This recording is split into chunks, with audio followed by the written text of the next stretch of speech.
Bonjour à tous et bienvenue. Avant de commencer la vidéo cette semaine, je veux juste vous remercier pour tellement de commentaires. C'était tellement intéressant. J'ai fait mon mieux pour répondre et honnêtement, j'ai fait mon mieux.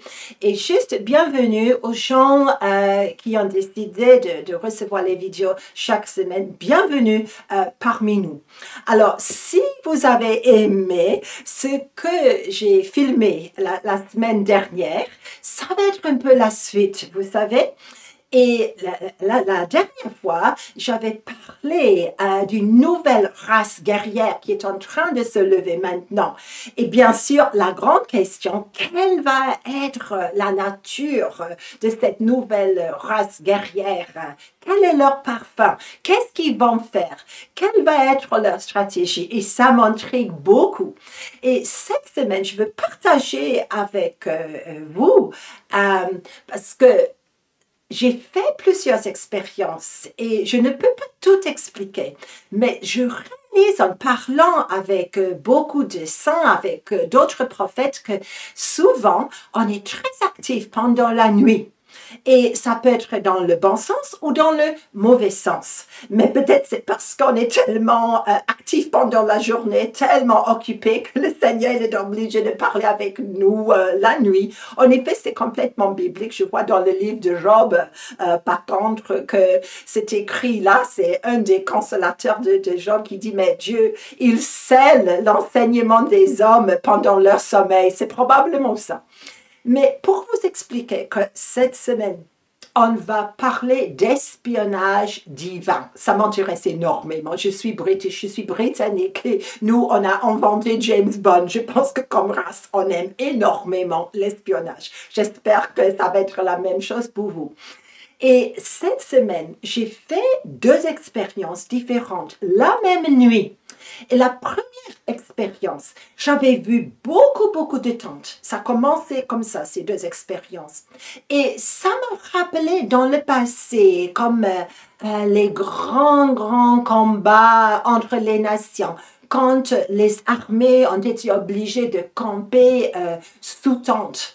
Et j'ai vu cela, je me suis dit, oh là, on va parler de stratégie militaire. Et un moment après, je me suis trouvée dans une tente, à l'intérieur d'une tente. Et ma première pensée, c'était de me dire, mais quand même, ça doit être la tente du Seigneur, juste comme la tente de la présence, la tente des rendez-vous divins de Dieu avec son peuple dans l'ancienne alliance. Mais non, parce que j'étais pas du tout à l'aise. La tente était plutôt glauque et j'avais l'impression que j'étais en train d'être espionnée par l'ennemi et qui essayait de décourager, de chercher un peu ce que je savais qui j'étais. Et puis, la scène a changé. Et 2 moments après, je me suis retrouvée dans la tente, vraiment comme la tente des rendez-vous divins, dans la présence du Seigneur. Et le Seigneur m'expliquait quelque chose que je viens de découvrir cette semaine. Il a dit, mais bien sûr, vous savez, n'est-ce pas, mes amis, que l'ennemi, il n'a plus accès au troisième ciel. Il n'a plus accès. Il ne peut pas savoir. Il ne peut plus pénétrer. Hein? Et son histoire, c'est plutôt l'histoire du second ciel. Et ici-bas. Ça, je pense que vous le savez. Mais le Seigneur, il m'a dit, mais rappelle-toi que, en effet, l'ennemi, il ne peut aujourd'hui que contrefaire ce que Dieu a créé.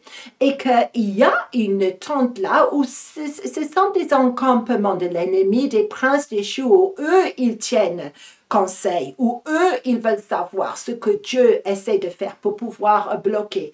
Et que lui aussi, l'ennemi, il a fait comme une espèce de contrefaçon. C'est la première fois que le Seigneur me parle comme ça, mais puisque on est sur le point d'entrer dans une saison de combat, mieux le savoir. Et alors, j'ai dit oui.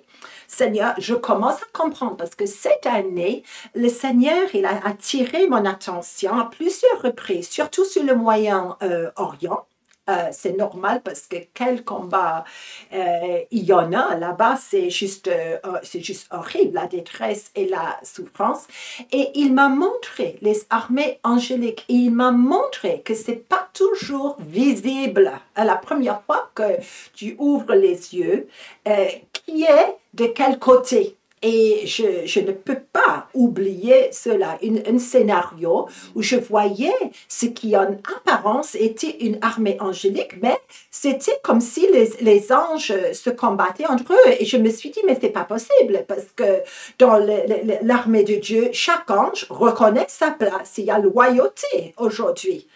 Et un moment après, le Seigneur m'a dit oui. Et j'ai vu les anges de Dieu sortir des épées et ils ont vraiment utilisé des épées pour démasquer les anges de l'ennemi qui essayaient de contrefaire ce que Dieu essayait de faire. Attention, c'est la première fois aussi cette année que j'ai vu une chose comme ça. Et ce que le Seigneur me montre maintenant, si vous avez votre Bible, je vais aller tout de suite vers 2e Roi et chapitre 6, chapitre bien connu, mais je veux qu'on mette cela dans le contexte de stratégie militaire d'espionnage divin pour nous aujourd'hui. Et ça touche, malheureusement, il est question du roi de Syrie. Et vu la grande détresse actuelle, on a beaucoup de compassion, on a beaucoup besoin de savoir exactement ce qui arrive, comment prier aujourd'hui pour le Moyen-Orient, n'est-ce pas? Et il est question ici du prophète Élisée. Hein? Celui qui a double portion du prophète Élie. Et moi, je pensais bien comprendre ce passage, mais c'est comme si maintenant le Seigneur dit, mais il veut nous parler d'espionnage divin, pas juste pour Élisée, parce que c'est comme un modèle que le Seigneur veut réutiliser avec ses guerriers dans cette saison. Alors, écoutez bien. Hein? Et alors, c'est le roi de Syrie qui a décidé d'être en guerre avec Israël et qui envoie ses bandes en Israël. Mais, à un moment donné, il réalise, le roi de Syrie, que chaque fois qu'il pense mettre ses tentes de guerre quelque part, que déjà, c'est comme si Israël le sait. Et le pauvre roi, il pense qu'il y a peut-être un espion dans son camp. Et si vous êtes en train de dire, mais l'espionnage, c'est pas très clean, pas très propre, alors figurez-vous que Dieu quand même, il envoyait quand même 12 espions pour la terre promise, n'est-ce pas? Et on n'est pas différent aujourd'hui.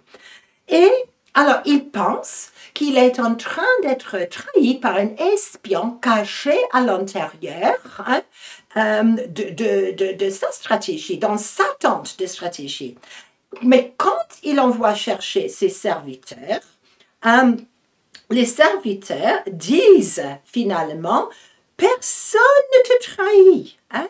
C'est Élisée, le prophète qui est en Israël, qui rapporte au roi d'Israël les paroles que tu prononces dans ta chambre à coucher. Et si vous êtes vraiment guerrier spirituel, je suis sûre que vous avez déjà employé ces stratégies. Et le Seigneur dit, mais ça va devenir beaucoup plus important. Et alors, le roi de Syrie, il dit, OK, mais dans ce cas-là, j'ai besoin de savoir où est ce prophète qui m'embête maintenant et on va le capturer. Et il est mention d'une certaine ville qui s'appelle Dothan. Alors, le roi de Syrie, qu'est-ce qu'il fait? Il va envoyer ses soldats. Et maintenant, ça arrive, le moment intéressant. Parce que Élisée, il n'est pas paniqué. Pourquoi? Parce qu'il a ses yeux spirituels grands ouverts. Et je vous dis tout le temps que beaucoup de chrétiens, aujourd'hui, ils ont leurs yeux spirituels grands fermés. Ils ne voient pas grand-chose. Le serviteur d'Élisée, tout ce que lui, il voit, c'est une armée immense qui va les capturer, les tuer, les torturer. Et Élisée, il prie, n'est-ce pas, que les yeux de ce serviteur découragé, paniqué, puissent être ouverts pour que lui aussi, il puisse voir la multitude céleste qui entoure. Est-ce que ça vous intéresse? Oui, un peu d'espionnage, ça m'intéresse aussi, franchement, aujourd'hui. Il dit, n'aie pas peur. Et je sais que l'ennemi, il veut, si vous voulez garder mon image là, il veut qu'on reste dans l'attente vraiment sombre, glauque de l'ennemi, où on est découragé, où l'ennemi essaye de nous dire, mais vous devez avoir franchement peur. Pas du tout. Et je prie que nos yeux spirituels puissent être grands ouverts pour voir à quel point nous, on peut faire un peu d'espionnage dans le camp de l'ennemi. Il ne faut pas avoir peur. Mais vous voyez, il y a une autre stratégie, je suis fascinée avec ça. Élisée, il prie, parce que l'histoire ne s'arrête pas là. Il prie. Pourquoi?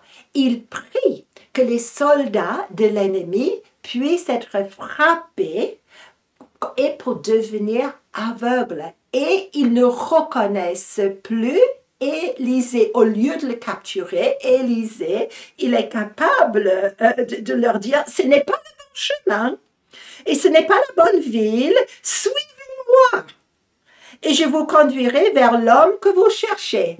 Dis donc, ça c'est énorme. Et bien sûr, il les conduit à Samarie. Et là, il prie que les yeux de l'ennemi puissent s'ouvrir. Ils voient leur situation. Ils reconnaissent sans doute Élisée maintenant. Et je trouve qu'il est temps d'employer une stratégie pareille. On peut prier de sorte... J'admire énormément Élisée.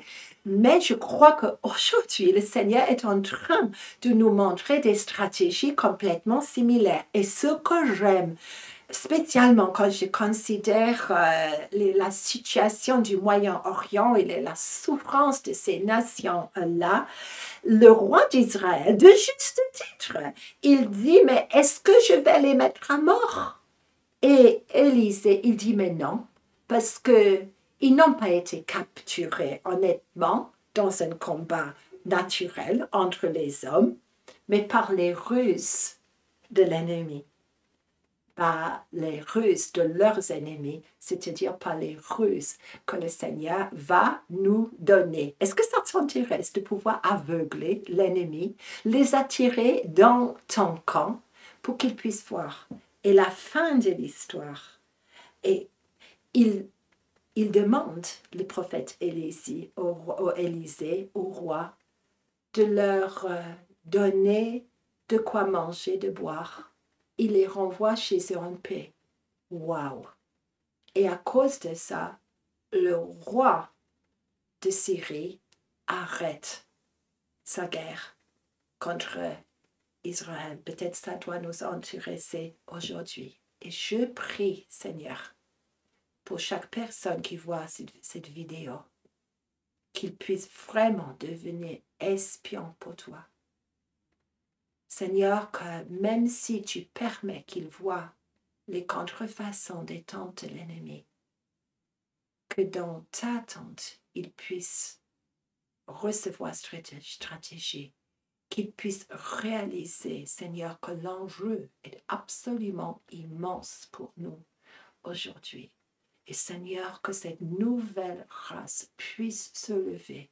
Merci pour le modèle montré par Élisée dans ce chapitre de Deuxième Roi. Que pour nous aussi, ça puisse être pareil. Qu'on puisse vraiment faire de sorte que les ruses que toi, tu nous donnes puissent gagner des âmes, des âmes précieuses pour la moisson.